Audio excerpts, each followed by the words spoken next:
Unë mendoj që ne si koalicion vetëvendosje guxon alternativa jemi edhe korrekt edhe kreativ.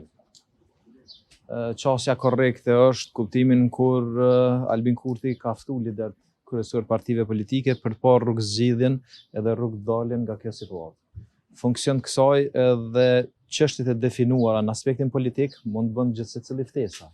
Po në aspektin e praktikës edhe rendi e don që i pari që i ka fitu zgjedhjet, këtë rast Albin Kurti, e ka këtë mundësi të ofrimit të akterëve politik për të parë rrugë zgjedhjen se si ecë tutje.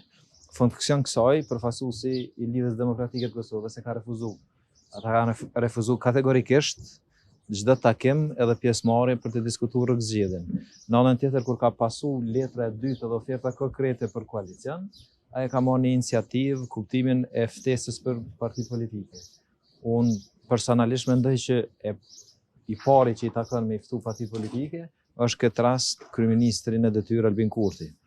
Derisa të ezaurohet mundësia që të kemi Kurti 3 me Albin Kurtin kryeministër. Nëse kjo nuk bëhet e mundshme në një të ardhme, unë mendoj që logjika politike edhe institucionale thot që potencialisht një ftesë të tillë mundet në një të ardhme me bo Bedri Homza, po jo partia e 3, e 4, e 5 e kështu me radhë. Pra e bie që nuk do të shkojnë në takimin e PTK-s. Unë as po them që shkojmë as nuk shkojmë, unë për japi opinionin tim se cila është rrjedha logjike se si duhet me funksionu këtë temë. Ndërsa sa përket qeverisë tranzicionale, unë mendoj që Kosova ka nevojë për qeveri stabile.